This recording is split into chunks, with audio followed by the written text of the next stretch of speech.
The Alpha King had only one signature left to write, and everyone in the throne room believed it would condemn the Wolfless servant kneeling at his feet. Emily Carter kept her head bowed as the silver collar around her neck chilled her skin, a public mark of disgrace reserved for those accused of betraying the crown. Only 14 days earlier, she had been an invisible clerk in the royal archives, a woman important enough to correct a king's records, but too low-born to stand in his presence. Now hundreds of nobles watched her as if she were the reason their kingdom had begun to fracture. "A woman without a wolf cannot be the king's mate," Lord Victor Hale declared from beside the throne. His voice carried easily through the marble hall. "She can only be his weakness." The council murmured its agreement. At the far end of the chamber, Princess Caroline Ashford stood in ceremonial white, the bride the kingdom had expected Adrian Blackwood to choose. She possessed an ancient bloodline, a powerful wolf, and every quality Silvercrest demanded of a Luna. Emily possessed none of them. That was what her old pack had decided when they cast her out. That was what the palace servants whispered after her arrest. And that was what Emily had spent 6 years forcing herself to believe. Alpha King Adrian sat motionless above them, dressed in black, his face unreadable beneath the weight of the crown. A document rested on the table before him. One line would surrender Emily to the council. The other would cost him the loyalty of the nobles who kept him on the throne. Victor placed a pen in the king's hand. "Choose your kingdom, your majesty." Emily finally looked up. Adrian's golden eyes met hers, and for one terrible heartbeat, she saw the same cold distance she had seen in her father's face the night he ordered her beyond the borders of their pack. Perhaps power always chose itself. Perhaps kings were no different from frightened fathers. Adrian lowered the pen. The scratch of its tip against parchment sounded louder than thunder. Then he rose, descended the steps, and stopped directly in front of the servant everyone had already judged. "Remove her collar," he commanded. "No." One moved. Adrian turned the document toward the court. He had not signed the order of surrender. He had written Emily Carter's name on the line reserved for the future queen. "She is not my weakness," he said. "She is my one true Luna." The chamber fell silent. Emily could barely breathe. 2 weeks ago, the Alpha King had not known her name. So why had his wolf recognized her before he did? What secret had been buried inside the woman everyone called empty? And what would Adrian lose now that he had chosen her before the entire kingdom? 6 years earlier, Emily Carter stood outside the stone circle where every young wolf in Red Hollow was expected to meet the creature inside them. Snow pressed silver against the pines, and the cold had worked through the soles of her boots long before the ceremony began, but she hardly felt it. All she could feel was hope. It lived beneath her ribs like a trapped bird, beating too hard, too fast, refusing to understand that hope could become humiliation in front of an entire pack. One by one, the others stepped into the circle. One by one, their bodies answered the moon. Bones shifted, eyes flashed gold, and wolves emerged to cheers from gathered families. Emily waited with her hands clasped so tightly that her nails left crescents in her palms. Her father stood near the council fire in his formal coat, his jaw rigid. Her older brother Ryan watched from beside him, already broad-shouldered and respected, the future of the Carter name resting comfortably on his back. Their mother had been dead for 9 years, but Emily could almost hear her voice as clearly as if she stood beside her. "Your wolf will come when she is ready. Trust yourself." Emily had built her entire life around that promise. At 18, she still believed there was a place for her inside the circle. "Emily Carter," the elder called. The whispers started before she took her first step. She crossed the packed snow and stood beneath the moonstone arch. The elder placed 2 fingers against her forehead and spoke the awakening words. Emily closed her eyes. She searched for the presence every shifter described, the second heartbeat, the wild mind waiting beyond. Thought. She found silence. The elder repeated the words. Nothing answered. The cold finally reached her bones. "Try again," her father ordered. The elder glanced toward him. "Thomas, the rite has been completed. Then complete it correctly." His voice was calm, but Emily knew that calm. It was the thin layer of ice over deep water. The elder tried a third time.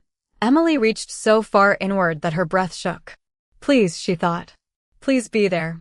A laugh came from somewhere beyond the circle. Then another. Someone whispered, Wolfless. The word traveled through the gathering faster than wind through dry grass. Emily opened her eyes. Her father was no longer looking at her. Ryan was, but there was no comfort in his expression. Only calculation, as if he were already measuring the damage she had done to them. There is no wolf, the elder announced. The right cannot call what does not exist. Emily heard the sentence without understanding it. The world had not changed, and yet nothing in it belonged to her anymore. The same people who had shared meals with her stepped back as she left the circle. Mothers drew their children closer. Young wolves who had once trained beside her stared with open curiosity, as though she had become something strange and unfinished in the space of a single breath. At home, her place at the family table was removed before supper. No one explained why. Her chair simply stood against the wall while her father and Ryan ate in silence. Emily remained near the kitchen doorway, unsure whether she was expected to leave. Sit somewhere else, Ryan said at last. She looked toward the empty stretch of bench beside him. There is room. Not there. Her father did not lift his eyes from his plate. Pack families will be watching us now. We cannot behave as if nothing has happened. Emily swallowed. Nothing has happened to who I am. That made him look at her. The disappointment in his face was worse than anger. Everything has happened to who you are. The next morning, her duties changed. She no longer trained with the other young adults. She was sent to keep records in the meeting house because, as the quartermaster put it, paperwork did not require teeth. Emily discovered quickly that being invisible had uses. People spoke freely around someone they considered beneath notice. They left ledgers open. They signed deliveries they had not counted. They blamed shortages on workers who could not defend themselves. Emily began correcting the grain books in the margins, quietly marking where numbers did not match. When winter stores ran low, she found that 3 supply wagons had been recorded twice, allowing a councilman to sell the missing grain beyond the border. Her discovery prevented half the Western families from losing their rations. The councilman received a private warning. Emily received no thanks. Instead, her father told her she had embarrassed a man whose support their family needed. I stopped people from going hungry, she said. You exposed someone above your station. The numbers were wrong. Then you should have brought them to Ryan. Emily looked at her brother, who stood by the window and said nothing. Would the numbers have become more true if he had found them? Her father's hand tightened around the back of a chair. You have lost enough, Emily. Do not make us lose more. After that, she learned to hide her corrections until someone else could claim them. She told herself it did not matter who received credit as long as the problem was solved. That became the shape of her life. Be useful. Be quiet. Never ask to be valued. Months passed. The pack stopped inviting her to ceremonies. Children were warned not to spend too much time with her, as if the absence of a wolf might spread. Emily built small routines to survive the hours. She rose before dawn, checked the weather marks nailed to the barn, copied supply requests, and walked the Eastern Trail when she needed silence. She did not dream of leaving. Her goal had become smaller than that. She wanted a room with a door that locked, work no one could take from her, and enough distance from the circle that she would never again have to watch others become what she had failed to be. On a gray afternoon near the end of winter, she found a wolf pup caught beneath a fallen fence rail.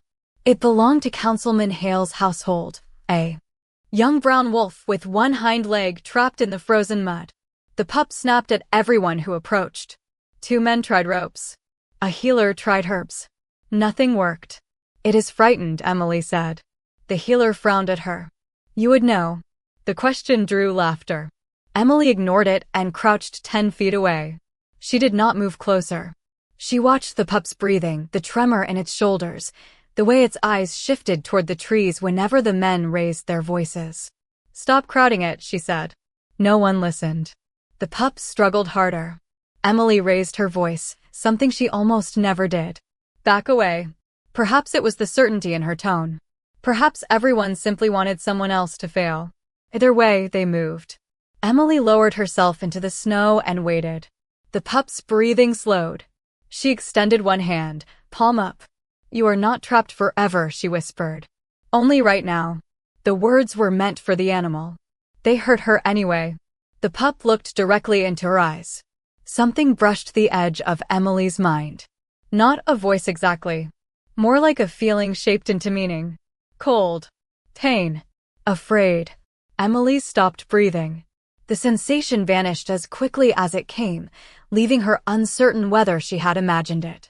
She shifted closer, inch by careful inch, until her fingers touched the pup's neck. At once, its body relaxed. The healer stared.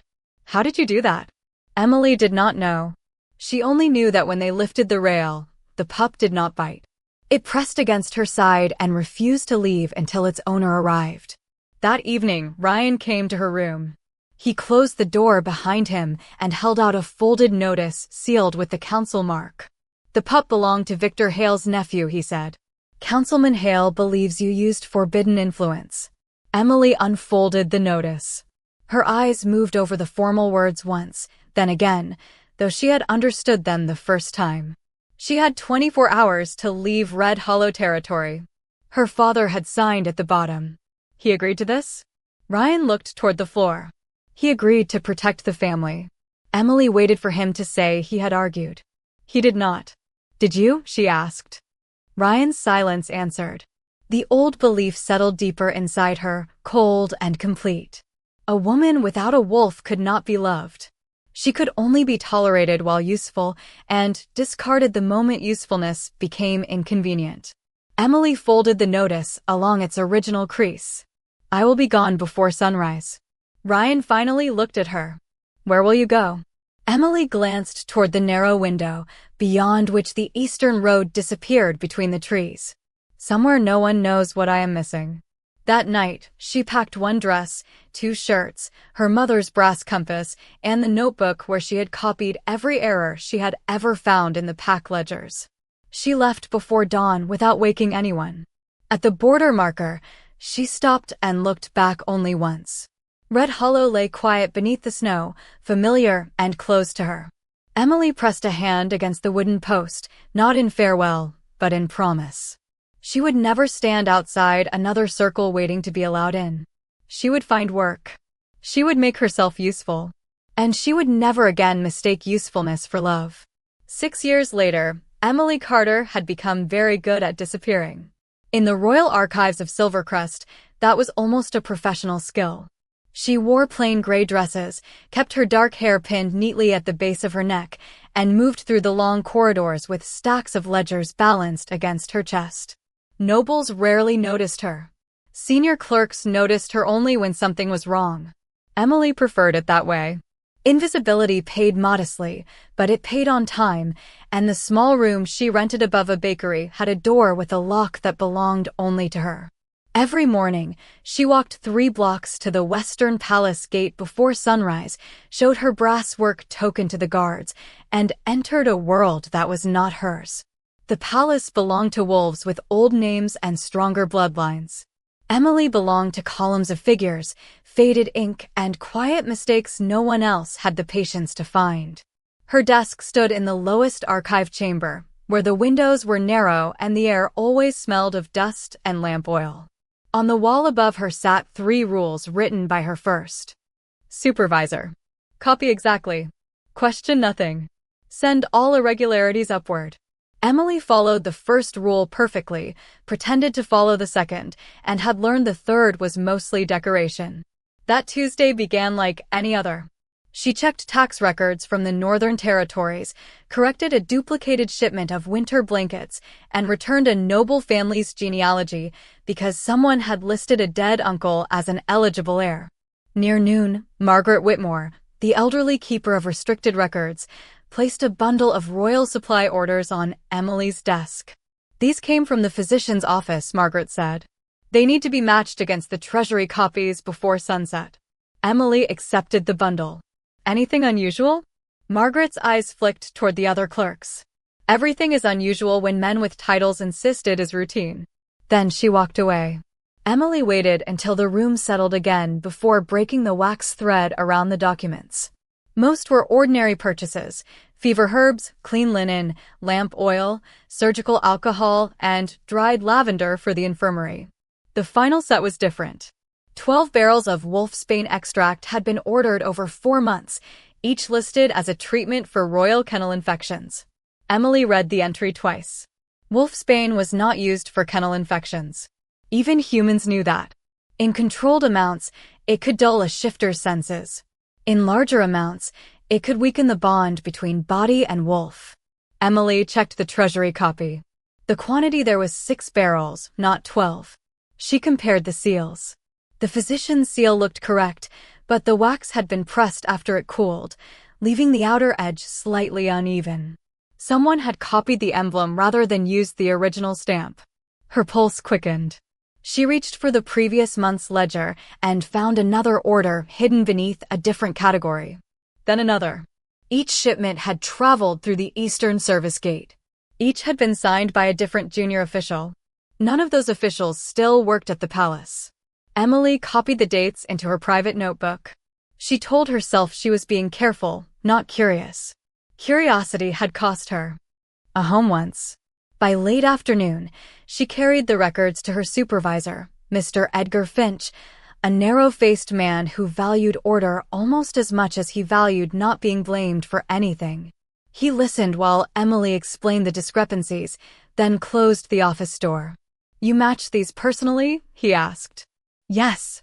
"Did anyone ask you to examine the seals?" "No." Finch rubbed 2 fingers against his temple. "Then you should not have examined them." Emily placed the forged order on his desk. Someone doubled the quantity of wolfsbane and disguised the shipments. That is an interpretation. It is arithmetic. His expression hardened. "You are a copying clerk, Miss Carter, not an investigator. The orders carry the king's authorization mark." "Then perhaps the king authorized them." Emily looked at him. "The mark is false." Finch stood so quickly his chair struck the wall. "Lower your voice." The fear in his face changed the room. He was not dismissing her because he thought she was wrong. He was dismissing her because he believed she might be right. Emily felt the old instinct rise inside her. Be useful. Be quiet. Survive. She could apologize, return to her desk, and let the records disappear into whatever darkness had produced them. No one would blame a low-ranking clerk for obeying. No one would even remember she had seen the pages. "I will send the report upward," Finch said, gathering the documents. "You will speak of this to no one." Emily watched him place the forged order beneath a stack of routine accounts. "May I have a receipt confirming submission?" Finch stared at her. "A receipt? For the archive record." "There will be no archive record." That was the moment the door behind her closed, though she did not yet understand how completely. Emily left his office with empty hands and a cold weight in her stomach. Margaret was gone for the day. The other clerks were packing their bags. Emily returned to her desk and found the surface cleared. Her notebook was missing. She checked the drawer, then the floor, then the stack of documents beside her chair. Nothing. Across the room, Finch stood in his doorway watching her. He offered a thin smile. Emily smiled back as if she had noticed nothing. She left at the usual time, walked through the western gate, and continued toward her rented room. At the first corner, she turned into a crowded market, crossed between 2 produce carts, and doubled back toward the palace. Her heart beat hard enough to hurt. She had spent years building a life where no one had reason to follow her. Now every footstep behind her sounded deliberate. She entered through the public records entrance just before it closed and climbed to the lower chamber. Finch's office was locked. Emily used the small brass key Margaret had once given her for emergency filing, though using it for this was almost certainly grounds for dismissal. The door opened. Finch's desk had been emptied of the wolfsbane records. So had the cabinet behind him. Emily searched quickly, checking the waste basket, the hearth, and the shelf where rejected copies were kept. In the ashes, she found half of a seal impression burned around the edges. She wrapped it in a handkerchief. A sound came from the corridor. Emily froze. The footsteps stopped outside the door. She slipped behind a tall map cabinet just as 2 men entered. Finch should have handled the girl, one said. He tried. Trying is not useful. The second voice was calm, educated, and unfamiliar. Where is he now? Transferred. A pause followed. Emily pressed one hand over her mouth. And the clerk, the first man asked. She reports to the East Wing tomorrow. Why? Because a mistake in the Royal Strategy Office requires a scapegoat. She will be dismissed before she can speak to anyone who matters. The men left. Emily waited until their footsteps vanished, then counted to 100 before moving. Finch had not merely hidden the report. He was gone. Transferred could mean many things in the palace, but none of them explained why his desk had been stripped after sunset. On the floor near the hearth, Emily noticed a torn strip of paper caught beneath the rug. It contained only 3 words in Finch's handwriting. Eastgate. Midnight. She returned to her room and sat on the edge of her bed until the bakery below went quiet.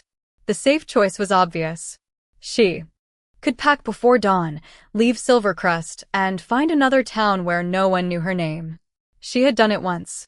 She knew how. The sealed envelope on her table contained almost all her savings, enough for a train ticket and perhaps 2 weeks of food. Beside it lay the half-burned seal and the copied shipment dates she had rewritten from memory. If the Wolfsbane was being smuggled into the palace, someone powerful was involved. If Finch had been removed for knowing less than she did, staying might be foolish. Reporting it might be worse. Emily thought of the winter grain ledgers in Red Hollow, of families who never knew how close they had come to hunger. She thought of the wolf pup trapped beneath the rail, frightened while everyone argued about authority. You are not trapped forever.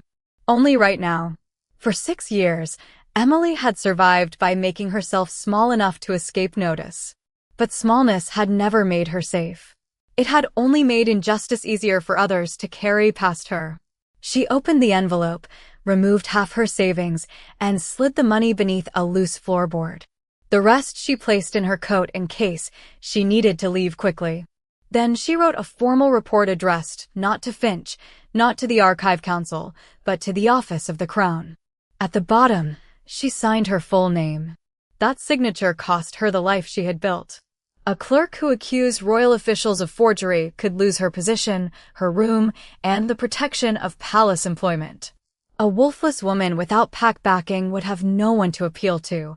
Emily folded the report, sealed it with plain wax, and carried it to the overnight courier box outside the eastern palace gate. She hesitated only once before letting it fall through the slot. The metal door snapped shut. There was no way to retrieve it. By morning, her desk had been reassigned. Her work token no longer opened the western gate.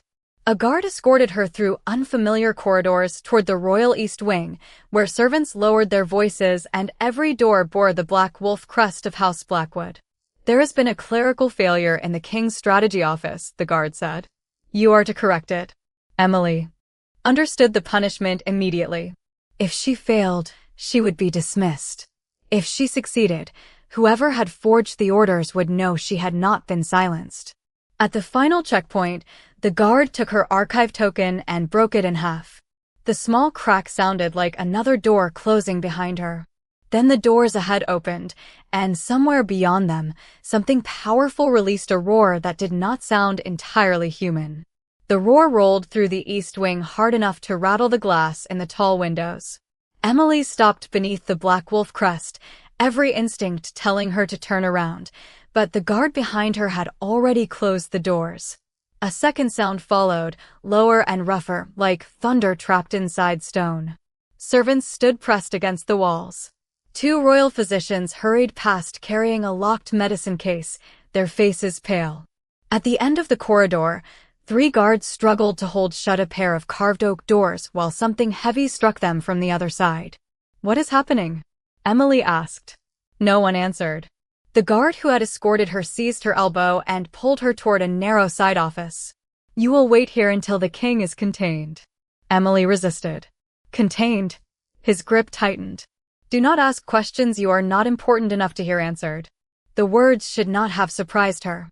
They were only another version of every judgment she had known. Yet something beneath the roar made her skin prickle. Not fear. Recognition. A presence brushed the edge of her mind, vast and furious, tangled in pain. Poison. Emily went still. The word had not come through the corridor. It had come from inside her. The guard pushed her into the office and reached for the door. "Stay. The king has been poisoned," she said. He froze. "What did you say?" Another impact shook dust from the ceiling. Emily looked toward the sealed chamber. The feeling came again, stronger this time. Heat. Confusion. Poison. Whatever is happening to him is not natural. The guard's expression sharpened with suspicion. "How could you know that?" Emily had no answer that would not sound impossible. She barely believed it herself. "The medical orders I reported involved wolfsbane. If the shipments reached the royal wing, then the king may have been exposed." The guard released her and called to a captain near the chamber doors. The captain listened, glanced at Emily, and dismissed the warning with a hard shake of his head. The physicians tested his food and drink. "There is no wolfsbane in his blood." "Then they tested the wrong thing," Emily said. The captain turned. He was a large man with silver at his temples and the controlled stillness of a trained shifter. "Who are you?" "Emily Carter. Royal Archives." "A clerk." "Yes. And you believe you understand the king's condition better than his physicians?" "No. I believe someone falsified medical shipments carrying his authorization mark." The captain crossed the corridor in 3 strides. His alpha pressure settled over Emily like a heavy hand. Everyone nearby lowered their heads. Emily felt the force of it, but her knees did not bend. The captain noticed. His eyes narrowed. "You are Wolfless." It was not a question. Emily kept her voice steady. "That is what I was told." Behind the doors, the roaring stopped. The sudden silence was worse. One of the physicians whispered, "He is shifting back." The guards eased their hold. The left door opened less than an inch. A black shape struck it from within, sending the men stumbling backward. The gap widened. Golden eyes appeared in the darkness. Every shifter in the hall dropped to one knee. Emily remained standing because she had no wolf demanding submission. The creature beyond the doors was enormous, larger than any wolf she had ever seen, with black fur and a presence that filled the corridor before he took a single step. His breathing came unevenly. A silver chain hung loose around one foreleg, not as a restraint, but as a sign that someone had tried. The captain moved in front of Emily. "Your Majesty." The wolf's gaze passed over him and locked onto her. Emily could not look away. The palace disappeared. The guards, the physicians, the cold stone, all of it faded beneath the crushing awareness that the king's wolf knew she was there. Pain moved through the bond she did not understand. Not her. Pain. His. It burned along her ribs and behind her eyes. Poison. The word came with an image this time. A dark glass bottle. A silver spoon. Steam rising from a cup. Emily remembered the medical accounts. Dried lavender. Fever herbs. The orders had not been for kennels. They had been mixed into something used every day. "His medicine," she whispered. The physician nearest her stiffened. "What?" "The poison is in his medicine." "That is impossible," the older physician said. "I prepare the king's tonic myself." The wolf took one step into the corridor. Everyone flinched except Emily. His eyes held hers, bright with warning and something she could not name. She moved around the captain. "Miss Carter," he said sharply. "Stand back." Emily continued. The king's wolf lowered his head. A growl vibrated through the floor beneath her shoes. Fear climbed her spine, but beneath it was the memory of a young wolf trapped beneath a wooden rail. Everyone shouting. Everyone reaching. No one listening. "Stop crowding him," she said.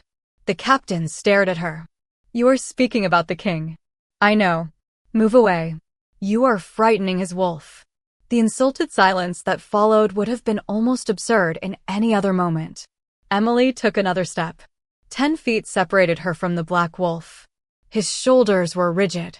Foam from the physician's tonic marked the fur near his mouth. His gaze flicked toward the men behind her, then back. Emily understood the message without words. Threats everywhere.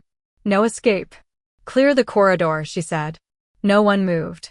She looked at the captain. "If you want him calm, give him room." He could kill you before I crossed half that distance. Then crossing it would not help. The captain's jaw tightened, but he ordered the servants and physicians back. The guards retreated to the walls. Emily crouched slowly, keeping her hands visible. The king's wolf watched every movement. I am not going to touch you, she said softly. I am only going to sit here until you decide what happens next. His ears shifted forward. The pain inside Emily's mind sharpened. She swallowed against it. You know something is wrong. So do I. The wolf took another step. He stood close enough now that she could feel heat coming from his body. Every person in the corridor had stopped breathing. Emily looked into his golden eyes and saw not madness, but a man trapped behind instinct, fighting not to become what everyone feared. You are not losing control, she whispered. Someone is taking it from you. The growl faded. His great head lowered until his nose hovered inches from her hand. Emily waited. When he touched her palm, the world opened. A surge of images flashed through her mind. A private study. A cup placed beside a stack of military reports. A man's hand wearing a dark signet ring. Bitter steam. Then the king's wolf spoke with unmistakable clarity. Luna. Emily jerked back. The contact broke. The wolf swayed. Before anyone could move, his body began to change. Darkness folded inward, for receding as the Alpha King returned to human form beneath the long black cloak the captain threw around his shoulders. Adrian Blackwood dropped to one knee, one hand braced against the floor. Even weakened, he radiated authority. His dark hair fell across his forehead, and his golden eyes were the same eyes that had held Emily's from inside the wolf. He looked up at her. For one suspended second, neither spoke. Emily had seen portraits of him in government buildings, always distant and severe, carved into the image of a ruler who could not be touched. The man before her looked exhausted, furious, and far more dangerous for being real. Who are you? He asked. His voice was deep but controlled. Emily rose carefully. Emily Carter, Your Majesty. How did you enter my mind? The corridor seemed to narrow around her. I did not. My wolf spoke to you. It was not a guess. Emily's heartbeat stumbled. I heard something. What? She hesitated. Saying it aloud felt like stepping through a door that might never open again. He said you were poisoned. Adrian's gaze sharpened. What else? Emily looked at the watching court, then back at him. He showed me your tonic. The older physician took a step forward. Your Majesty, she is a dismissed archive clerk who appeared in the Royal Wing moments before your episode. Her claim should be treated with caution. Adrian did not look away from Emily. Dismissed. The captain explained, her access token was revoked this morning. She was transferred here to correct a clerical error. There was no clerical error, Emily said. The physician's face tightened. Adrian noticed. Continue. Emily told him about the duplicated Wolfsbane orders, the false seals, Finch's disappearance, and the report she had sent to the office of the Crown. She kept her voice even, though every word placed her further beyond the life she had known. Adrian listened without interruption. When she finished, he held out his hand to the captain. Bring me the tonic. The physician protested. Your Majesty, the formula is confidential. Adrian turned his head. Then you should have guarded it more carefully. A servant returned with a dark glass bottle and a silver spoon. Emily's stomach tightened. It matched the image exactly. Adrian passed it to the captain. Seal it. No one touches it until it is tested by someone outside the Royal Medical Office. The physician went pale. Adrian rose, unsteady for only a fraction of a second. Emily noticed because she was looking for weakness. He noticed that she noticed. Everyone out, he commanded. The corridor emptied quickly. The captain remained. So did Emily. Adrian faced her across the cold space. You will stay in the East Wing. Emily stared at him. I beg your pardon? Until I know who forged those orders and why my wolf responded to you. Your Majesty, I have a room and employment records that require review. You no longer have archive access. That does not make me a royal prisoner. Something almost like surprise crossed his face. Few people likely contradicted him. No, Adrian said. It makes you the only witness connected to an attempt against the crown. Emily's skin cooled. Then I am in danger. Yes. He offered no comforting lie. And you believe keeping me near you will make me safer? I believe whoever erased your report expected you to disappear quietly. You disappointed them. His gaze held hers with unsettling intensity. Now they will adjust. Emily thought of Finch's empty office and her broken token. She thought of the signet ring in the wolf's memory. What exactly do you expect me to do here? Find where the records lead. And when your wolf loses control again? Adrian's expression became unreadable. The captain looked away. You will remain close enough to help, the king said. Emily felt the invisible door close behind her. The archive was gone. Her quiet room was no longer safe. The man before her held enough power to command armies, yet something hidden in his own palace was slowly taking that power from him. Worse, his wolf had called her a name no wolfless woman should ever hear. I have conditions, Emily said. The captain made a choking sound. Adrian's eyebrows lifted. You are in no position to make conditions. Then you are in no position to ask for my help. Silence stretched between them. Adrian studied her as if she were a language he had not expected to need. Name them. I receive access to every medical shipment and royal supply ledger. No documents are removed without my knowledge. Margaret Whitmore from the restricted archives joins the investigation. And no one calls me Wolfless, as if it means I am less than human. The last condition left her before caution could stop it. Adrian's eyes changed, the gold deepening for an instant. Agreed. He stepped closer, not touching her, yet near enough that Emily felt the warmth of him and the strange pull that had passed between them in the corridor. But I have one condition of my own. What is it? If my wolf speaks to you again, you tell me every word. Emily thought of the one word she had withheld. Luna. She met the Alpha King's gaze and discovered that lying to him felt far more dangerous than standing before his wolf. Every word, she promised, already knowing she had broken the agreement. By sunset, Emily understood that remaining in the East Wing did not mean being given a room and left alone. It meant being placed at the center of a system designed to keep the king alive, quiet, and hidden from his own court. Her new chamber stood across from Adrian's private study, close enough that she could hear the low murmur of guards changing shifts outside his door. Margaret Whitmore arrived. Before dinner carrying 3 locked cases of records and one expression of deep disapproval. I leave you alone for one day, she said, setting the cases on a table, and you become part of a royal conspiracy. Emily almost smiled. I did request your assistance. You also requested access to restricted medical accounts, which apparently means I am now forbidden to leave this wing without an escort. Margaret glanced toward the guarded corridor. I hope the king is worth the inconvenience. Emily thought of golden eyes, black fur, and the word she had not confessed. I have not decided. The first trial came that same night. Adrian refused the replacement tonic prepared by an outside physician, but the poison already in his system had not finished its work. Shortly after midnight, Emily woke to a crash from across the hall. She pulled on her robe and opened her door to find 2 guards braced outside the king's study. The captain, whose name she had learned was Daniel Mercer, blocked her path. He ordered no one to enter. A growl sounded from within. Emily felt it in her chest. That order was made before his wolf took control. The risk remains. So does the poison. Daniel hesitated, then unlocked the door. Adrian stood near the fireplace with both hands gripping the mantle. His shoulders were tense, his breathing uneven, and gold burned through his eyes. The room smelled of smoke and bitter herbs. A broken glass lay near the desk, but no one appeared injured. Leave, he said without turning. Emily closed the door behind her. You asked me to remain close. I did not ask you to witness this. That sounds like pride, not strategy. He turned then, and the force of his attention struck her like heat.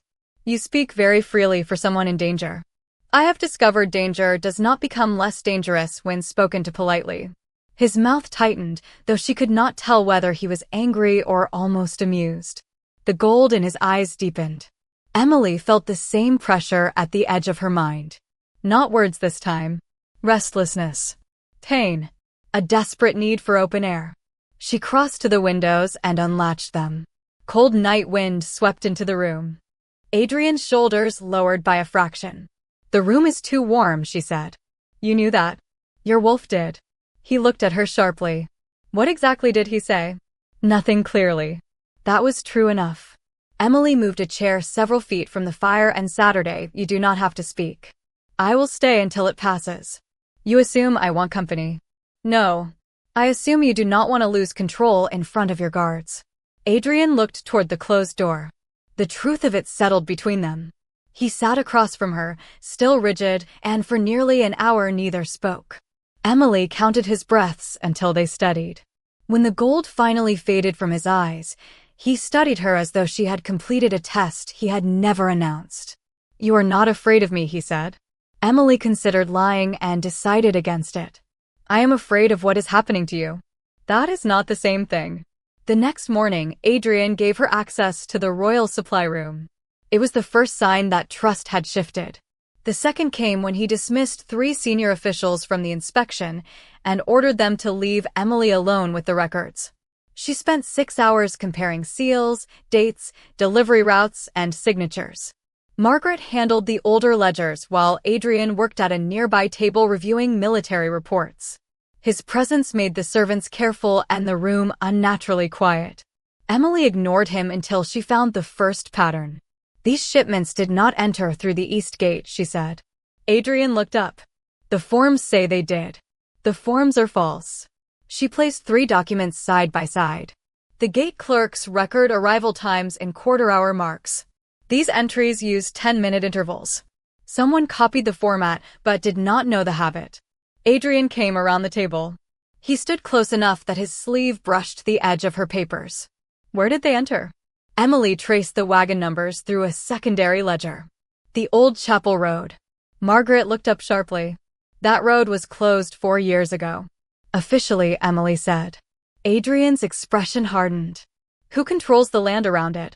Margaret answered before Emily could. "Lord Victor Hale." The name landed quietly, but it changed the room. Adrian did not react outwardly. That restraint told Emily more than anger would have. "You know him," she said. "He leads the Royal Council," Adrian replied. "He also supported my father's rule." "That was not my question." His gaze moved to hers. "Yes, I know him." Before Emily could press further, the supply door opened and a tall man entered without waiting to be announced. Victor Hale was older than she expected, silver-haired and elegant, with a calm smile that seemed practiced for public rooms. A black signet ring rested on his right hand. Emily's pulse stumbled. It resembled the ring from the wolf's memory, but she had seen only a flash. She could not be certain. Victor bowed to Adrian, then turned his attention to her. "So this is the archive clerk." Emily disliked the way he said it, not with contempt, but recognition. "Emily Carter," Adrian said. "She is assisting my investigation." Victor's eyes rested on her face. "Carter. From Red Hollow." The room became colder. "Formerly," Emily said. "How unfortunate." "I remember hearing about a girl there who failed her awakening." Margaret shifted beside her, but Emily kept still. Victor smiled. "The world can be unkind to those born without what others consider essential." "Sometimes the world is simply wrong," Adrian said. Victor's expression did not change, yet something in his gaze sharpened. "Of course, Your Majesty." He looked at the documents. "I came to advise caution. Rumors are spreading that the king has withdrawn from council sessions because of illness. If those rumors continue, our enemies may interpret them as weakness." "Then stop the rumors," Adrian said. "Gladly. Though secrecy becomes difficult when unfamiliar servants move through restricted rooms." His attention returned to Emily. The threat was wrapped so carefully in courtesy that no one could accuse him of making it. Emily met his eyes. Then perhaps the council should be more concerned about unfamiliar shipments than familiar servants. Margaret inhaled quietly. Victor's smile thinned. Adrian spoke before he could respond. "Miss Carter remains under my protection. Make certain the council understands that." Victor bowed again. "As you wish." After he left, Adrian closed the door himself. You should not challenge him without evidence. You should not trust him without it. I did not say I trusted him. You did not have to. Adrian studied her for a long moment. You believe the ring matters. Emily nodded. I believe it might. That is not proof. No. It is a reason to keep looking. By the third night, the poison had weakened enough for Adrian to attend dinner in his private rooms. Emily expected to eat with Margaret, but a servant placed a third setting at the king's table. She paused in the doorway. Is this part of the investigation? Adrian glanced at the chair opposite him. My wolf becomes restless when you leave the wing for too long. The honesty of the answer unsettled her more than an excuse would have. She sat. Dinner began in silence. Adrian ate little. Emily noticed he avoided the tea. You can drink it, she said. The leaves came from a sealed shipment. Margaret checked herself. I am not afraid of the tea. Then you are punishing the cup for what happened. He looked at her over the rim of his water glass. Do you analyze everything? Only things that make no sense. That must be exhausting. It is why I am employed. You are not currently employed. Emily set down her fork. Then I expect compensation for wrongful reassignment. A faint curve touched his mouth. It was the first time she had seen him smile, and it changed his face so completely that she forgot what she meant to say next. The moment passed, but not before he noticed her silence.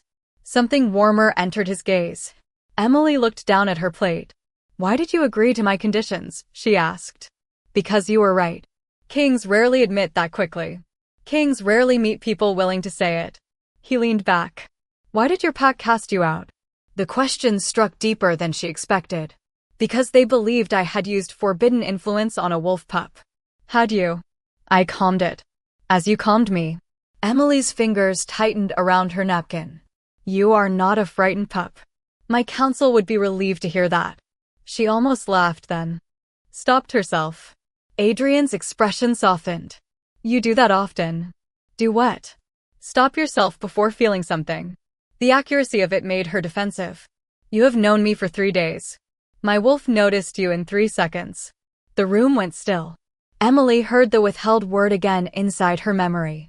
Luna. She forced herself to meet his eyes. Your wolf is poisoned. He was poisoned. He is not confused. Before she could answer, a servant rushed in carrying a message. One of the junior record clerks had been found trying to leave the city with a ledger from the Royal Medical Office. By the time guards reached him, the pages had been torn out and burned. Only the cover remained. Adrian rose immediately. Emily followed. You stay here. The ledger came from my investigation. Which is why you are a target. Which is why I may recognize what is missing. His jaw tightened. This is not a debate. Then stop making decisions that require one. Daniel Mercer looked between them as if wishing to be anywhere else. Adrian finally gave a sharp nod. You remain beside the captain. At the guard station, Emily examined the damaged cover and found a number stamped beneath the leather seam. It matched one of the false Wolfsbane orders. The captured clerk insisted he had never seen the ledger before that evening. Emily believed him. His hands were stained with blue copying ink, while the soot on the cover had been mixed with red sealing wax. Someone had placed it in his bag after he left work. He was meant to be caught, she said. Why? Daniel asked. Emily looked toward Adrian. To give us a culprit too small to matter. Adrian's expression darkened. And to make the investigation end. The clerk began to cry with relief when Adrian ordered him released into protective custody rather than imprisoned. That decision changed something in Emily. She had expected power to defend itself first. Adrian had chosen truth over convenience. Later, as they returned to the East Wing, he spoke without looking at her. You were right to come. I know. He glanced sideways. Most people say thank you. Most kings do not order people to remain behind. Most people obey me. That sounds lonely. The words escaped before she could soften them. Adrian stopped walking. The corridor was empty except for the two of them and the moonlight stretching across the floor. For a moment, the king disappeared from his face. What remained was a man who had been surrounded all his life and trusted almost no one. It is efficient, he said. Emily heard what he did not. By the 5th day, efficiency had turned into dependence. Adrian no longer reviewed medicine without Emily present. He asked for her assessment before approving supply reports.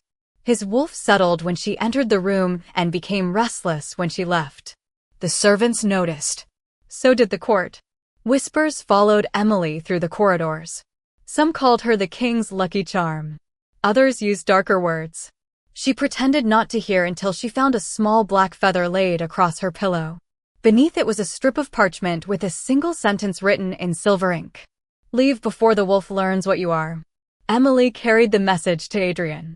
He read it once and placed it on the fire. "You should have kept it for evidence," she said. "I know the hand." Her breath caught. "Whose?" "Not yet. You expect me to trust you while withholding information? I expect you to remain alive long enough to be angry with me." The answer should have infuriated her. Instead, fear tightened beneath her ribs. "What do they think I am?" Adrian looked toward the flames. "That is what I intend to discover." That night, the poison struck him again. Not as violently, but more strangely. Emily woke before any alarm sounded because pain sliced through her sleep.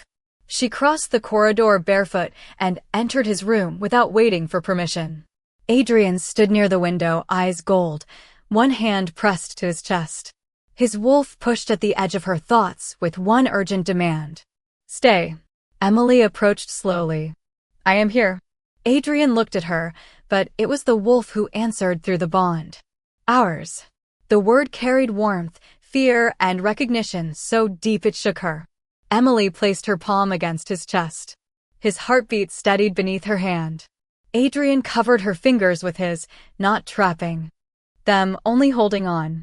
"What did he say?" he asked. Emily looked into the face of the king who trusted her records, depended on her presence, and still did not know the one truth she had promised to reveal. Somewhere beyond the locked door, an enemy was watching them grow closer. Somewhere inside her, something long silent had begun to wake. "He asked me to stay," she said, and this time the lie felt like a warning. By the 6th day, Emily could tell how much pain Adrian was in by the way he arranged the papers on his desk. When the poison was quiet, the military reports lay in perfect rows. When his wolf pushed against him, the edges slipped out of alignment by half an inch, then an inch, until the entire desk looked as though an invisible storm had passed over it. That morning, the documents were scattered. Adrian stood at the window with one hand braced against the stone frame, staring down at the palace courtyard where members of the royal council were gathering. Emily watched him from the table where she and Margaret had spent the night tracing false supply orders through 4 departments. "You are supposed to be resting," she said. "I am supposed to be ruling." "Those are not always the same thing. They are rarely the same thing." His voice was controlled, but she heard the strain beneath it. The council had demanded his appearance after rumors of his illness reached the northern packs. Victor Hale had proposed a public announcement of Adrian's engagement to Princess Caroline Ashford, arguing that a future Luna would reassure the kingdom. Adrian had refused to discuss it with Emily. That refusal had become its own answer. She lowered her eyes to the ledger. "The council is waiting. Let them." Emily looked up. "You have ignored 3 summons. I am the king. They are invitations. They are becoming threats." Adrian turned from the window. "You sound concerned for my crown. I am concerned that if they remove you, whoever poisoned you will control what happens next."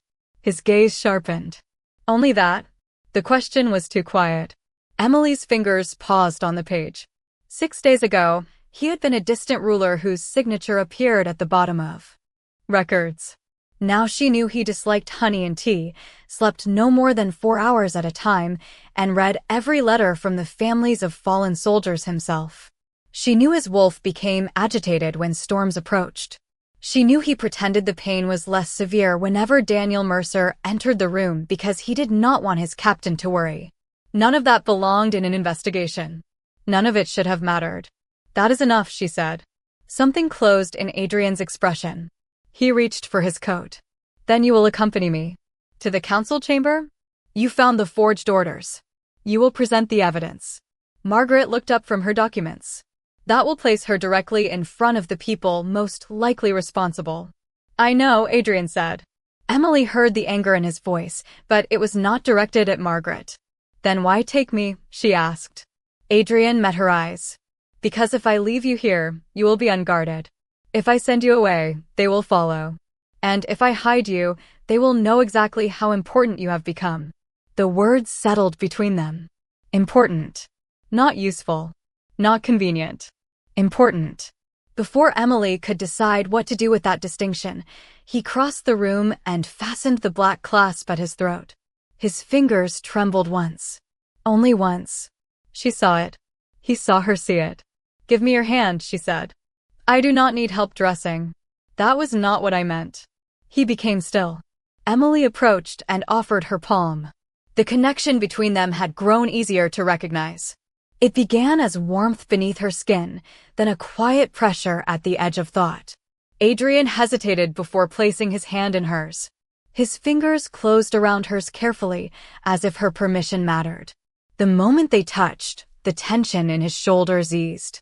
His wolf moved through her awareness, no longer roaring, only exhausted. Stay close. Emily ignored the ache those words created. Better, she asked. Adrian's thumb shifted once over her knuckles. Yes. Neither released the other immediately. Then the council bells sounded, and the moment ended. The royal chamber was designed to make everyone except the king feel small. 12. Council members sat beneath carved stone wolves, while Adrian's chair stood alone on a raised platform. Victor occupied the place nearest the throne. Princess Caroline sat beside him in a pale blue dress, composed and beautiful, her blonde hair arranged beneath a silver circlet. When Emily entered at Adrian's side, every conversation stopped. Victor's gaze dropped to their joined hands. Emily had not realized Adrian was still holding hers until that moment. He released her slowly. Your Majesty, Victor began, we were not informed that a servant would attend. Miss Carter is part of the investigation. A royal investigation should be conducted by royal officials. Adrian took his seat. It was. That is why someone nearly succeeded. A murmur moved through the chamber. Emily stood beside the evidence table, aware of every stare. She described the false shipment intervals, the copied seals, and the route through the chapel road. She kept her voice clear, but when she named Victor's territory, the pressure in the room changed. One councilman leaned toward another. Caroline watched Emily with an expression that was difficult to read. Victor waited until she finished. A clever presentation, he said. Though one wonders how a copying clerk developed such confidence. By checking the work of confident men, Emily replied. A few council members hid smiles. Victor did not. And are we expected to trust someone with no pack allegiance, no wolf, and no standing at court? The old words found their target. Emily felt them strike the place inside her that Red Hollow had carved hollow years ago. For one dangerous second, she was 18 again, standing outside the circle while everyone decided absence meant worthlessness. Adrian rose. The movement was small, but the chamber went silent. You are expected to evaluate her evidence, he said. Her birth, her wolf, and her former pack are irrelevant. Victor inclined his head. Of course. I meant no insult. Then you failed accidentally. The correction was calm, public, and absolute. Emily looked at Adrian. He did not glance toward her for approval. He simply stood between her and the judgment as if it were the most natural use of power in the world. That should have been the end of the meeting. Instead, Victor turned to Caroline. Perhaps this uncertainty proves the need for stability. The kingdom should hear of the engagement before the end of the week.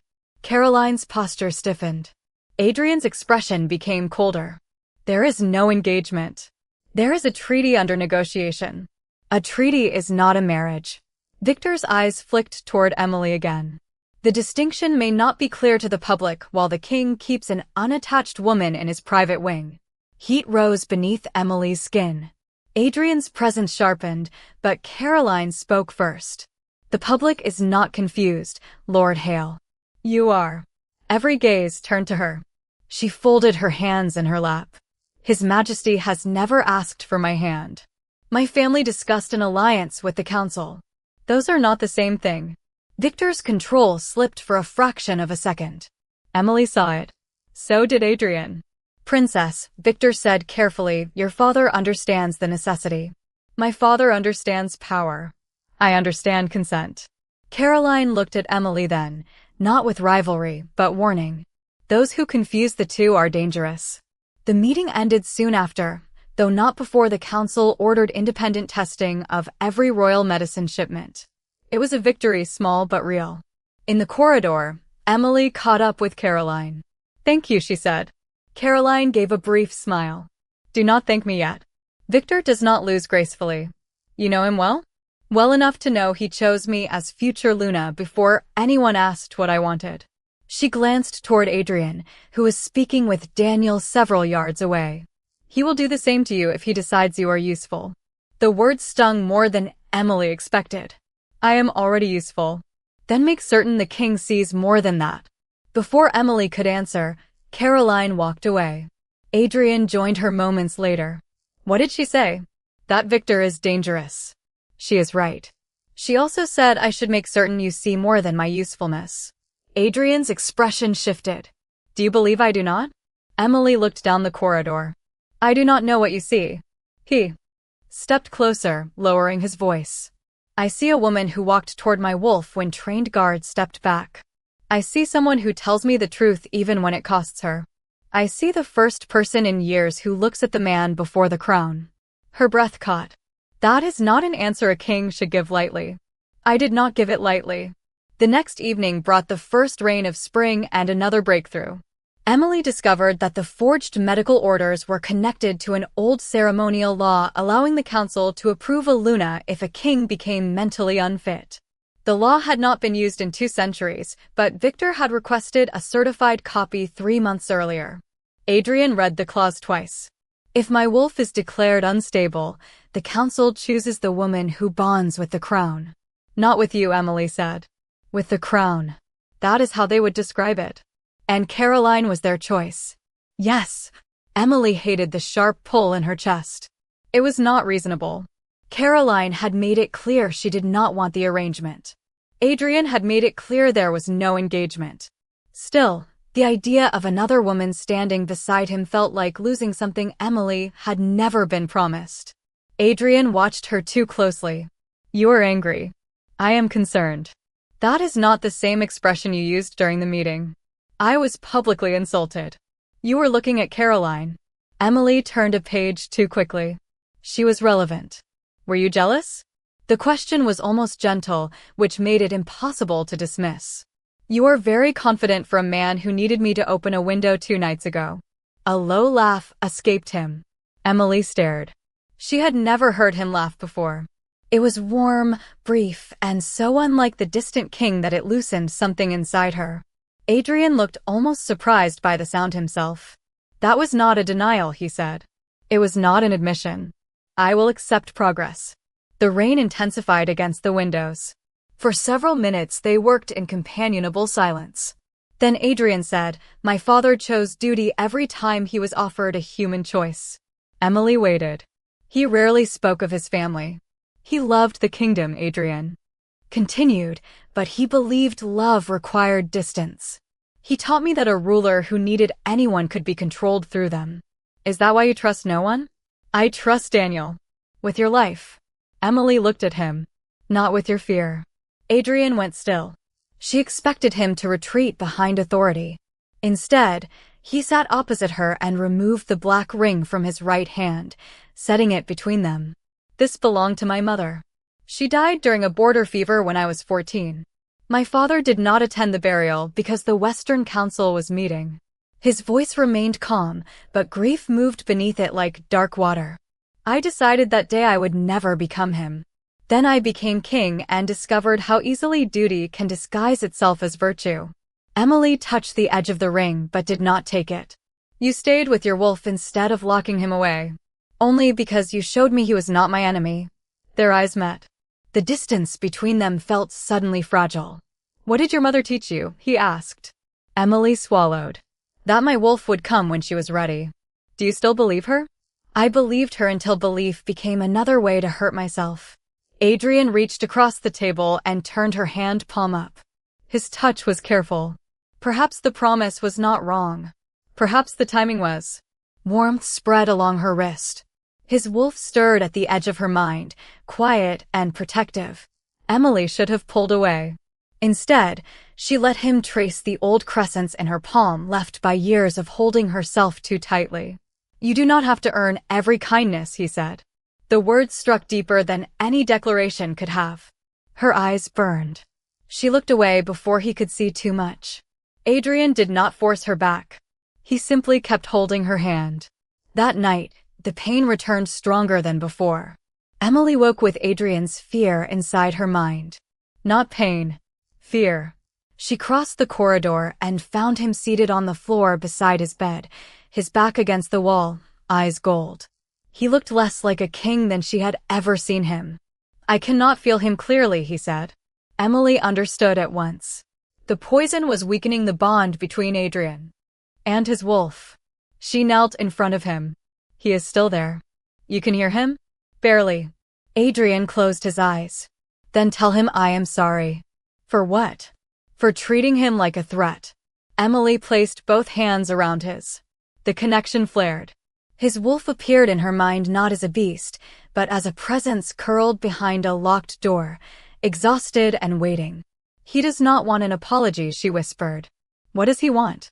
The answer came with such force that Emily's heart ached. Her. She could not say it. "Not yet. He wants you to stop being alone." Adrian opened his eyes. The gold had softened. "And what do you want?" Emily felt every reason to lie. She was wolfless. He was king. The court already whispered. Victor was watching. Losing Adrian could cost her more than losing a room or a job.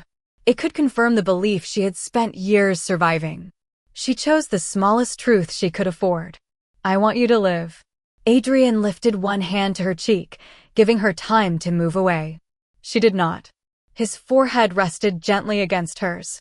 There was no hunger in the moment, only relief, trust, and the terrifying comfort of being seen. "Then stay," he whispered. Emily closed her eyes. "I am here." Outside, rain moved across the palace roof. Inside, the king's heartbeat steadied beneath her hands, and Emily understood the danger had changed. She was no longer afraid only that someone might take Adrian's crown. She was afraid they might take him from her. The hidden chamber beneath the old chapel had no windows, no dust, and no place in any official map of Silvercrest. Emily found it because the forged supply route ended where every public record claimed the road had been abandoned. Margaret found the concealed entrance behind a wall of loose stone. Adrian opened it with the royal seal. Inside, shelves held sealed boxes marked with dates stretching back more than 20 years. The air smelled faintly of wax, dried herbs, and something metallic that made Emily's skin tighten.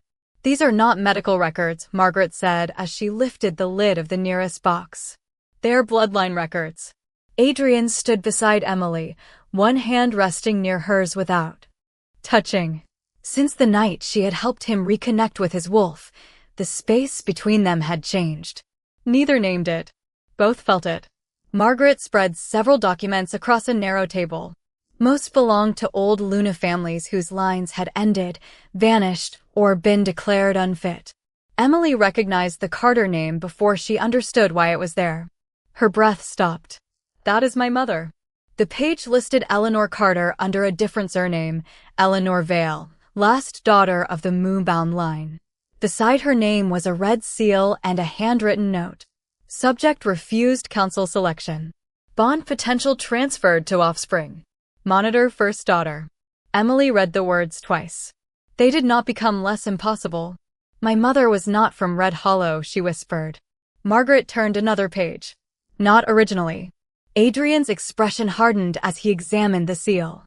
"This is Victor's family mark." Emily stared at him. "You knew." "I knew your mother's name appeared in a sealed royal index," he said. "I did not know why." The distinction did not soothe her. She pulled the next file free. Her own name appeared at the top. Emily Carter. Age 6. Female. Maternal inheritance confirmed. Awakening suppression authorized. Her fingers went numb. Below the entry were signatures from 3 council officials. One belonged to Victor Hale. One belonged to the former royal physician. The third belonged to Thomas Carter, her father. The room seemed to tilt. Suppression, Emily said. The word scraped her throat. They did not fail to find my wolf. Margaret's voice softened. No, Emily turned the page. The procedure had used wolfsbane, silverroot, and a ceremonial binding meant to separate a young shifter from her awakening until the bond could be controlled. The same ingredients had appeared in Adrian's poison tonic. Every event behind them shifted meaning at once. The silence in the stone circle. The wolf pup who had spoken into her mind. Adrian's wolf recognizing her before she understood him. She had not been empty. She had been locked. Why? She asked. Adrian read the final paragraph. His jaw tightened. Because the moonbound line could hear and influence the wolves of others. Influence. Emily looked at him sharply. Not command, Margaret said.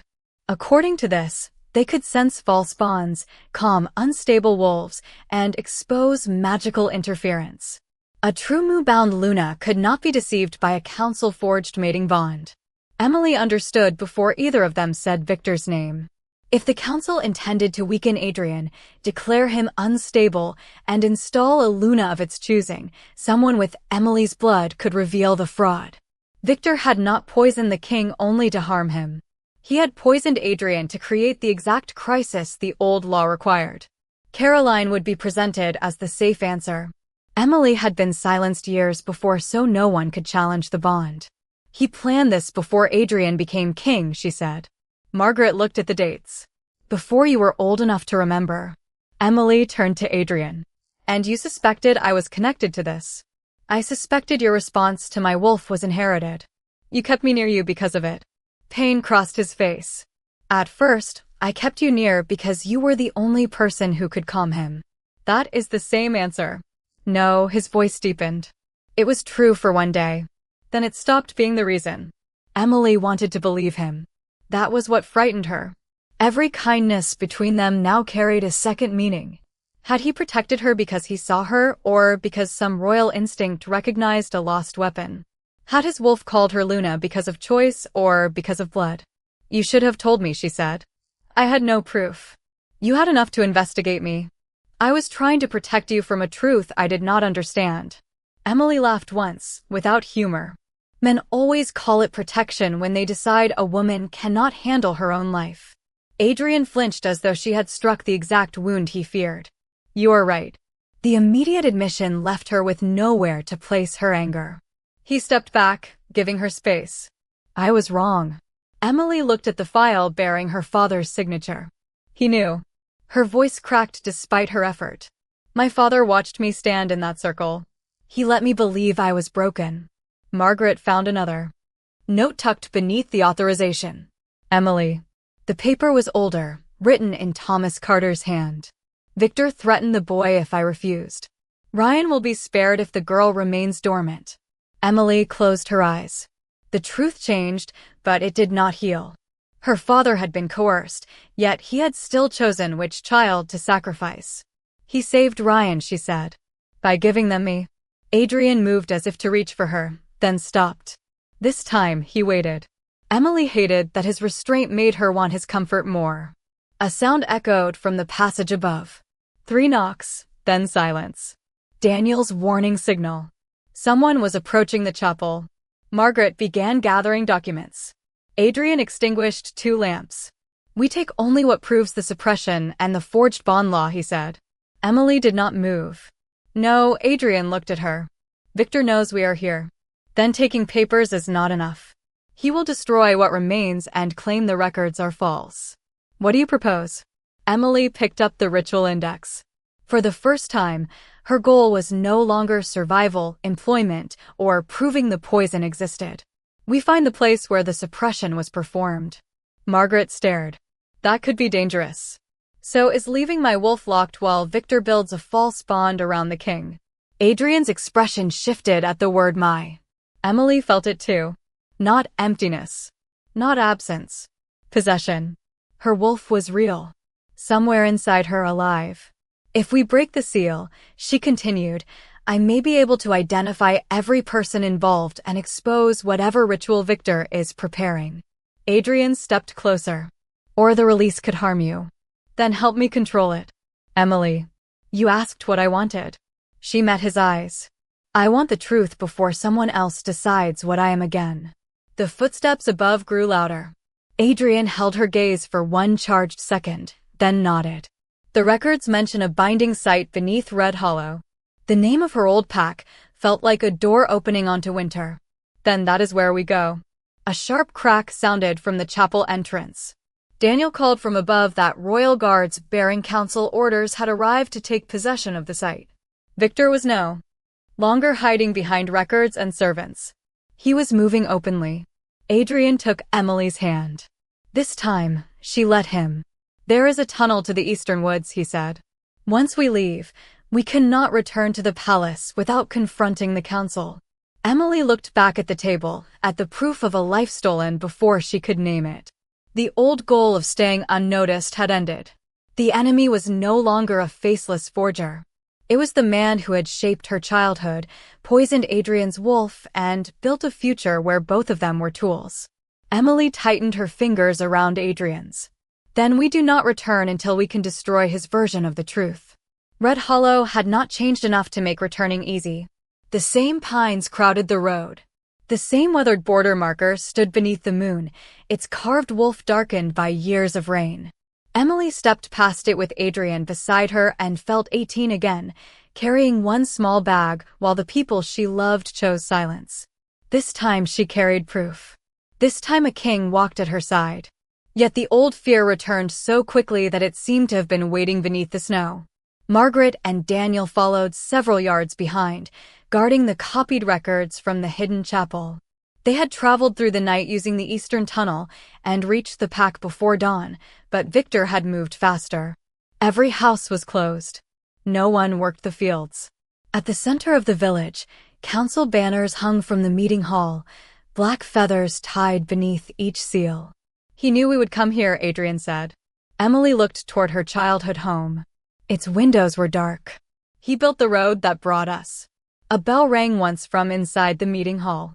Then Grace Miller stepped onto the porch between two council guards. Emily stopped breathing. Grace's hands were bound with silver cord, but she appeared unharmed. Fear had drained the color from her face.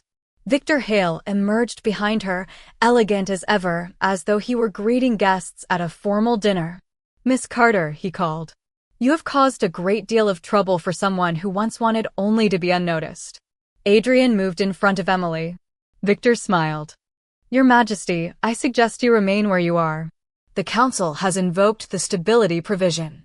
Until your condition is reviewed, every command you issue may be considered compromised. Release her, Adrian said. Gladly. Once Emily enters the binding chamber. Grace shook her head.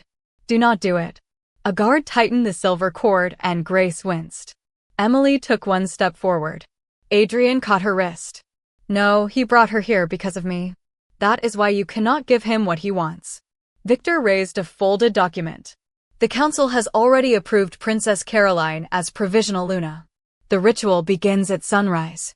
Emily's blood is the final element needed to confirm that no moonbound claimant can challenge the bond.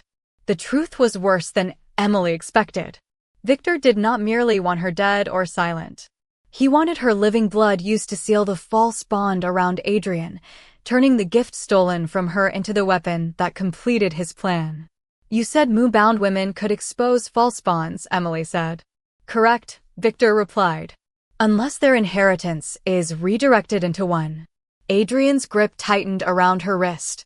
His wolf surged at the edge of Emily's mind, furious and afraid. Stay. If I go in, Emily said, you release Grace. Immediately. And no one harms Margaret or Daniel. Victor inclined his head. You have my word. His word is worthless, Adrian said. I know. Emily looked at him. The bond between them burned with everything they had not said. But Grace's life is not. I will find another way. There is no time. The bell rang again. Sunlight had begun to pale the eastern sky. Emily thought of all the years she had survived by making herself useful to those who did not love her. She had sworn never to confuse usefulness with love again. Now she understood the difference. Victor wanted to use her. Grace needed her. Choice was the line between them. Emily gently removed Adrian's hand from her wrist. This is my decision. Pain moved across his face. If you enter that chamber, I may not be able to reach you. Then trust that I can reach myself. She walked toward the meeting hall. Grace began to cry, but Emily kept moving until the guards released her friend and pushed her toward Daniel. Victor stepped aside. Your father is waiting below, he said softly. That nearly broke her. The binding chamber lay beneath the stone circle where Emily had failed her awakening. Candles burned along the walls, surrounding an old platform carved with silver lines. Caroline stood at one end in ceremonial white, her expression furious. Thomas Carter stood at the other, older and smaller than Emily remembered. Ryan was beside him, restrained by a council oath mark around his wrist. Emily, her father said. She looked at the man whose signature had shaped her life. You knew they were coming. Shame bent his shoulders. Victor promised Ryan would live if I cooperated. He made that promise once before. Thomas closed his eyes. I thought I was saving one child. You were deciding which one was allowed to matter. Victor entered behind her. Adrian followed with council guards surrounding him, though none dared touch him. Margaret, Daniel, and Grace were kept near the stairs. Victor took his place at the center of the chamber. Begin. The ritualist poured a dark herbal mixture into a silver bowl. The scent of wolfsbane filled the room. Emily's knees weakened, but she remained standing. Caroline met her eyes. I did not consent to this, she said loudly. Consent is not required under emergency law, Victor replied. That is why you chose the law, Caroline said. Silence. The silver lines around the platform began to glow. Adrian's wolf recoiled inside Emily's mind. The pain of it stole her breath. Victor lifted the bowl. The king's instability has placed Silvercrest at risk. The council therefore binds the crown to a suitable Luna. No, Adrian said. The word shook the chamber. Victor smiled. Your refusal proves the depth of Miss Carter's influence. He turned to the council witnesses above. You see how completely she has compromised him. Emily understood the trap. If Adrian fought, Victor would declare him unstable. If he defended her, Victor would call it proof of control. Every path made her the danger. The silver light climbed the walls. Caroline cried out as the false bond pulled toward her. Adrian stepped forward, and the guards raised their ceremonial staffs. One more step, Victor warned, and the council will remove you before the entire kingdom. Adrian stopped. For one terrible moment, Emily saw the crown settle over him like a cage. Victor held out a document. Order Emily Carter into custody. Publicly acknowledge that she manipulated your wolf. Do so, and I will suspend the ritual until a formal trial. Emily stared at Adrian. The chamber disappeared. She was back at the family table, standing while her father chose reputation. Back at the border, waiting for Ryan to defend her. Back outside every circle, learning that power always protected itself. Adrian looked at her, and she knew before he spoke that he had made a decision without her. Take Emily Carter into royal custody, he said. The words landed quietly. That made them worse. 2 guards approached. Emily did not resist. She could not look at Adrian. Emily, he said. She turned only because some broken part of her still hoped his face would explain enough. It did not. He looked like a king again, distant and controlled. Do not, she whispered. Do not call this protection. The guards led her away while Victor ordered the ritual suspended. Grace shouted her name. Caroline demanded the council release her. Adrian said nothing. That silence followed Emily all the way to the palace prison. Hours later, she sat alone in a narrow cell beneath Silvercrest, the same silver collar from the future trial locked around her neck. The copied records were gone. The binding chamber remained under Victor's control. Adrian had chosen the crown, and Emily had lost the one thing she had begun to believe might be different. Trust. She pressed both hands against her face and let herself feel the full weight of it. Her father had failed her out of fear. Ryan had failed her through silence. Adrian had failed her while claiming to know better. The pattern was not love. It was abandonment wearing different names. A voice stirred inside the darkness. Not Adrian's wolf. Hers. Faint, exhausted, but unmistakably alive. He did not abandon us, the presence whispered. Emily lowered her hands. The words brought no comfort. Then the voice continued. But he failed us. Both truths settled inside her. Adrian's order might have saved her from the ritual, but he had still taken her choice. Intent did not erase harm. Love did not excuse control. Emily rose and approached the bars. On the floor outside her cell lay a small brass compass, the one that had belonged to her mother. Someone had placed it there. Beneath it was a strip of paper in Caroline's handwriting. The bond was not completed. Victor moved the records to the throne room for tomorrow's trial. The council believes you are broken. Emily closed her fingers around the compass. Its needle did not point north. It pointed downward, toward the old moonbound seal hidden beneath the prison. Her mother had not left her only a memory. She had left her a key. Emily looked into the darkness below the cell and felt her wolf press closer. For the first time, the voice did not sound trapped. It sounded ready. They had pushed her back outside the circle. This time, she would not wait for anyone to invite her in. The brass compass opened the way beneath Emily's cell. When she pressed its edge into the moonbound seal, the stone floor answered with a low hum, and a narrow stairway appeared where no passage had been before. Emily descended alone. The air below was cold and still, untouched by the palace above. At the bottom waited a circular chamber carved with the same silver lines she had seen beneath Red Hollow, but these were not instruments of control. They formed an open ring. At its center stood a stone basin filled with clear water. Her mother's voice did not come a sound. It came as memory. The moonbound gift was never meant to command wolves. It was meant to reveal what force had hidden. Emily placed both hands into the water. Pain moved through her, sharp but brief, followed by a rush of warmth so powerful that she dropped to her knees. Years of silence broke open inside her. She felt the locked door within herself, the one Victor had sealed when she was 6 years old. She did not force it. She reached toward it. "I am ready," she whispered. The answer came as a heartbeat beside her own. Then the seal shattered. White light swept across the chamber. Emily's wolf rose inside her, not as a weapon, but as a presence that had waited patiently through every year of shame.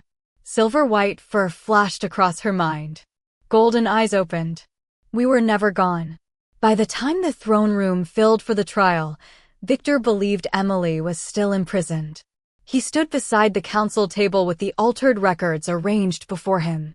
Caroline waited under guard near the throne, no longer dressed as a bride, but as a witness. Adrian sat above them, pale from the poison and rigid with fury. Hundreds of nobles crowded the gallery. Thomas and Ryan Carter stood among the witnesses. Grace, Margaret, and Daniel were held behind the council rail. Victor raised his voice. Emily Carter has used forbidden influence against the crown. Her own history proves she possesses no lawful wolf and no standing among our kind. Then perhaps your history is incomplete. Emily's voice carried from the open doors. Every head turned. She entered without chains, the silver collar broken in her hand. No guard stopped her. Her wolf's presence moved through the room like moonlight, calm and undeniable. Victor's face changed. "How did you escape?" "I stopped waiting for permission." Emily walked to the center of the hall. The same kind of circle that had once excluded her was marked into the marble floor beneath the throne. This time, she stepped into it by choice. Victor recovered quickly. "A display of uncontrolled magic proves nothing." "Then let us use your records." Margaret smiled and lifted a second ledger from beneath her coat. Copies were made before the originals were taken. Victor turned toward the guards. "Seize them." No one moved. Daniel stepped forward. "By royal law, evidence presented at trial must be heard." Victor looked to Adrian. "Your Majesty, order your captain to obey the council." Adrian rose from the throne. "He is obeying the crown." Emily placed her mother's compass on the council table. The needle spun, then pointed directly toward Victor's black signet ring. "The moonbound gift reveals magical interference," she said. "That ring carried the seal used to suppress my awakening and alter the king's bond." Victor covered the ring with his other hand. A convenient accusation. Then remove it. Silence fell. Victor did not move. Caroline stepped forward. He wore the same ring during every negotiation concerning my proposed bond. Ryan's voice followed from the witness rail. And he wore it when he came to Red Hollow 6 years before Emily's awakening. Thomas closed his eyes. He threatened my son. He told me Emily's wolf had to remain dormant or Ryan would die. The gallery erupted in whispers. Emily looked at her father, but she did not soften. His confession mattered. It did not erase his choice. Victor raised both hands. These people are frightened and confused. The king is poisoned. The girl is unstable. The kingdom requires order. No, Emily said. You require obedience. She touched the compass. Her wolf opened the bond across the room. Images appeared in every mind at once. Victor's hand signing the suppression order. The forged medical seals. The wolfsbane placed into Adrian's tonic. The ritual beneath Red Hollow. Victor ordering Emily's blood used to complete the false bond. The memories did not come from accusation. They came from the magical residue stored in his ring. Victor staggered backward as the council saw everything. Several members removed their seals and placed them on the table. Caroline took the ceremonial contract, binding her to the crown, and tore it in half. I never consented, she said. And I will not be used to legitimize him. Victor reached for the documents, but Daniel stepped between him and the table. Lord Hale, your authority is suspended pending judgment. You cannot remove me, Victor snapped. Adrian descended from the throne. I can. He removed the royal signet from his hand and placed it beside the evidence. And if the council claims I am too compromised to rule, then I will surrender the throne before I surrender her. The words silenced the hall. Emily looked at him. He came to stand before her, not above her. I ordered your arrest to stop the ritual, he said. But I chose for you. I called it protection because I was afraid of losing you. His voice carried to every witness. I failed you. Emily felt her wolf watching him, not with blind devotion, but with recognition. Adrian lowered himself to one knee. The same nobles who had called her empty now watched their king bow before her. Would you still choose me, Emily asked, if my wolf had never awakened? Adrian answered without hesitation. I chose you when I thought there was nothing to discover except the woman standing in front of me. Your wolf does not make you worthy. She proves only that others lied. Emily's throat tightened.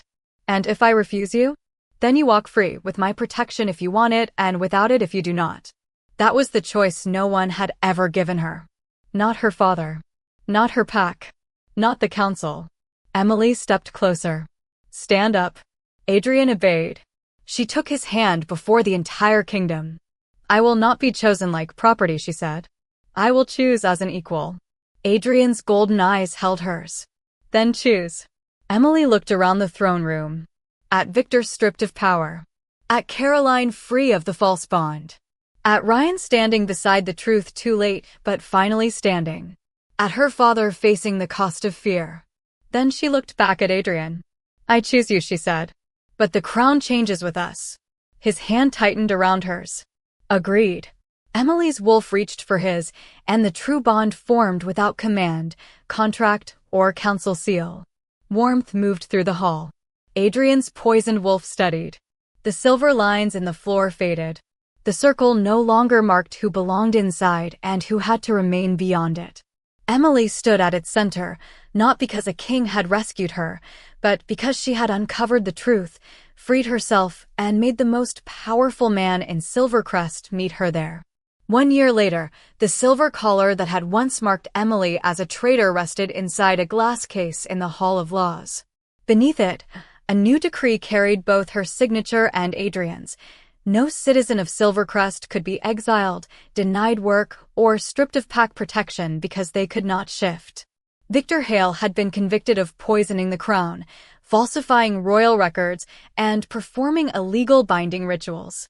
His lands were returned to. The families he had displaced, and the council he once controlled was rebuilt with elected representatives from every rank. Caroline became Silvercrest's ambassador to the northern kingdoms, free to negotiate treaties without being offered as part of one. Grace directed the new sanctuary for rejected Omegas and Wolfless children. Margaret became Royal Keeper of Records, a title she claimed was long overdue. Daniel remained Captain of the Guard and never again allowed a council order to outrank his judgment. Ryan returned to Red Hollow and dismantled the rules that had once isolated his sister. Thomas Carter lost his council seat. Emily accepted his apology but did not erase the years between them. Forgiveness, she had learned, was not the same as pretending nothing had happened. Adrian changed too. He no longer called secrecy protection. He shared every report, every danger, and every decision with Emily before acting. Their bond was not a command written by fate. It was a choice they renewed each day. On the first winter moon after their coronation, Emily returned to Red Hollow's awakening circle. A 12-year-old girl stood beyond the stones while the other children gathered inside. "They say I may never shift," the girl whispered. Emily remembered the cold, the laughter, and the empty place at her family's table. She opened the gate in the circle and held out her hand. "Then you will still belong." The girl stepped forward. Soon others followed, children with weak wolves, silent wolves, and no wolves at all. Adrian stood beside Emily, not ahead of her, his black wolf calm beneath his skin. Later, on the palace balcony, thousands gathered below as Emily's name was announced beside the king's. No chains held her. No council spoke for her. Adrian touched her hand and asked, "Are you afraid?" Emily looked at the woman reflected in the dark glass doors behind them. Once, she had survived by disappearing. Now an entire kingdom could see her. "Not anymore," she said. "I finally know what I am." Adrian smiled. "And what is that?"